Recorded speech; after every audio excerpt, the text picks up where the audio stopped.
making her way down from on top.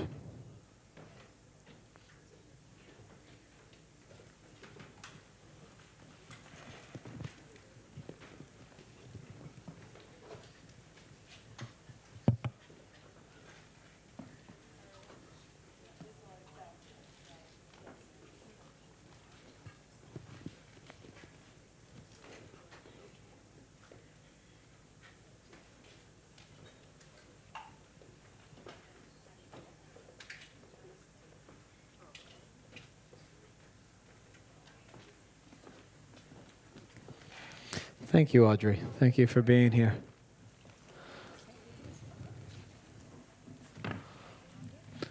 Tomek, do you want to join us? Please welcome Tomek from the Polish Cultural Institute. Thank you. Who maybe can, I'm putting him completely on the spot here, but maybe can shed some light on Polish culturally related questions. And it's one of the partners of the festival, and we're very grateful for their support. But I really wanted to start with some of your reflections on the film and on the realities of the progression. Obviously, this was based on a true story and based on the book that the actual character wrote. I believe, by the way, he is married today. Yes. Yeah, the character. Actually, I attended the premiere of the film in Warsaw 2 or 3 years ago, and I saw the original character with his wife at the premiere. So we were discussing bringing him here, and his wife was going to translate for him and travel with him. So, yes, definitely. There's worked at that side of the story worked out for him well, and it sounds like the teaching worked out well. Let me hear some of your reflections, Audrey. Thank you. Well, thank you very much for inviting me here today. It's very touching to me, and I know we have people who have retinitis pigmentosa in the audience, and it's so different for me because I have never had sight. So to just see this on the film and to also work with students and to know people who have this and to see the gradual vision loss and how it is dealt with. I didn't have any chance or choice about it. It happened to me at birth. That I was premature, and so it's a whole different deal. But that, just to relate to this film this evening, I think it was very well done, and I believe I was very happy, so happy to have the audio description, and it's great to know how it turned out. Thank you. The audio description, was that David Linton? Is he still here? Thank you, David. You can meet him later. Point out, he always likes to take pointers, I think. One of the questions that came up, of course, is within our screening committee was why he felt he would lose his job. And is there, even here in America, is there a prejudice towards people with sight loss as far as being able to complete their duties? And of course, I would say legally, there's probably no way to fire them here. But do people who are losing their sight often feel like they're going to lose everything else in the world too? I believe so. There's still a lot of people who have no information on blindness or the various eye diseases, so people are frightened. And the people who have the diseases, even though we have such wonderful support groups of people who are losing sight, or even the RP Foundation, Foundation Fighting Blindness. I mean, that if people don't know about the things. If they don't know about this kind of support, they're not sure even where to turn. Once they get that support from people who have gone through this or who are going through similar kinds of things, that's the great thing, that we do have a great support system here. However, in everyday employment, there's still a lot of people, colleagues, administrators, who don't know enough and who are not comfortable with a person with a visual impairment. We'll get to the audience in a moment, sir. Thank you. Just 1 second. One last question was, I was kind of surprised by His Eva, was that her name? The girlfriend, the fiance. When he came out to her, in your Hollywood version, of course, I don't know if she would leave him or definitely come back to him at the end. But I was waiting for her to say that I was upset at you for lying to me and for hiding this, not because of your disability at all.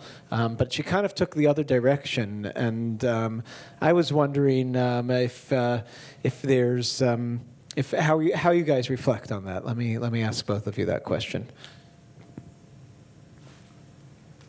Tomek, do you want to start? Well, yeah, obviously, the other version would be much nicer if she was just angry with him that he lied. But I think she just wanted another chance in her life, and now she realized that she would have to take care for him and. In addition to having a son, it wasn't the reality she imagined for herself and for the future with him. So I guess that was reflected in her. And she became frightened, and that does happen in real life. It happens here. I think it does happen. It doesn't happen just in other countries. And it's just people being frightened and not having enough information. And not being in the whole thing. Most people don't really understand a disability unless they're with a family member or have a friend with that disability. They're not even thinking about the disability. Thank you both. I'd love to open it just for a couple of questions and comments. And Sarah, I know you had a comment up there. We're coming up with a microphone so everyone can hear you. In terms of your first question about prejudice, just a quick story. Several years ago, I was thinking of a career change. I have retinitis pigmentosa, and now I'm almost completely blind. At the time, though, I had a fair amount of vision, and I was thinking of becoming a teacher as a second career. And I was in a master's program, and part of that program was an intern. Our teachers asked us to shadow a teacher in a high school that she was familiar with, just to see what it would be like to teach. I know I talked to the chairman of the English department, and he told me outright I would never hire a blind person. They couldn't do the job. So as far as prejudice goes, there certainly is a lot of preconceived notions as to what a person who's visually impaired can and can't do. And in his mind, there was no way he would ever hire someone who was visually impaired. I just was shocked when he said it to me, so I thought it related. Thank you. Another question up here. Hi, thank you. I just actually want to make a comment and ask a question. The comment was, I'm a teacher of the visually impaired, and the comment is that whoever did the photography to try to share what it looks like to have RP, in all the years I've been teaching, that was the best, most wonderful, for me even, to see and to experience what somebody with RP is. And I've taught a lot of children with RP. So I was really impressed with that. The question I have is, actually, I had a student from Poland many years ago, well, maybe it was many years ago, at least 10 probably, who came over with his parents for help. And he was about, I think he was 8 when he came, and he was totally illiterate, because his parents said that in Poland, there was only one place you could go to school. There was a school for the blind, and they didn't live anywhere near, and that there were no educational support systems for blind children. And I was curious about that, because he literally didn't read Polish, and he certainly didn't read English or speak English. So I will tell you, it was a challenge, which, he did very well. But I was wondering, has that changed, or was it just maybe where they lived? I always wondered about what because there are places where blind children don't get education. So I was curious about that. Do you know anything about that? Well, I really don't have an answer for that. I know of one school for blind child in Lasky, I think, and it's like the most famous, and maybe it used to be the only one. I'm not sure. Sorry. But we will pass along to the director your note as far as the visualization of vision loss. I think is extremely powerful in this film, and it's good to hear that experts think so too. We have a question down here. I'm wondering why there wasn't more representation of how the teacher began and continued preparing his lessons once he lost his vision, like the adaptations he had to make for himself. Why they didn't? For me, one of the fun parts of the film was actually it's like how to cheat. I always like films that have little tricks in them, and I thought that this film was filled of tons of little tricks about how to get by and hide the fact specifically that you're losing your vision. And I thought that was kind of the fun part of the film that had a nice progression throughout and kept it even till the very end. So I thought. He accommodated himself. First of all, I don't know if you know, but blind or visually impaired people, majority of them have very keen hearing.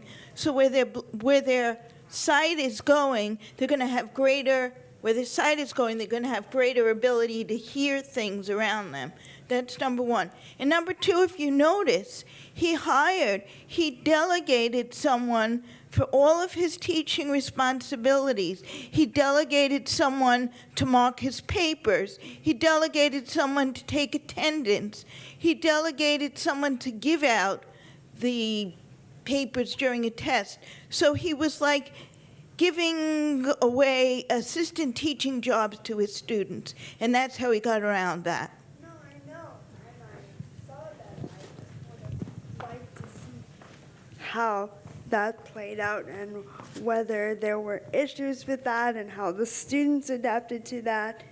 I think it would have brought another level to it to see how the students interacted with it.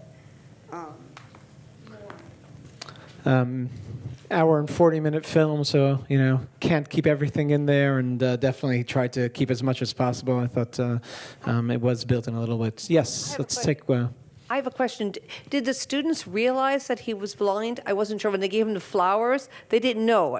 I don't think. No, Just but Clara. I think he comes out to them at the end. Is that Just, yeah. just Clara knew. And then when he cheated on the exam at the end, and he signed the paper, what was he signing? I wasn't clear on that. He was signing the paper for his eye test. Okay.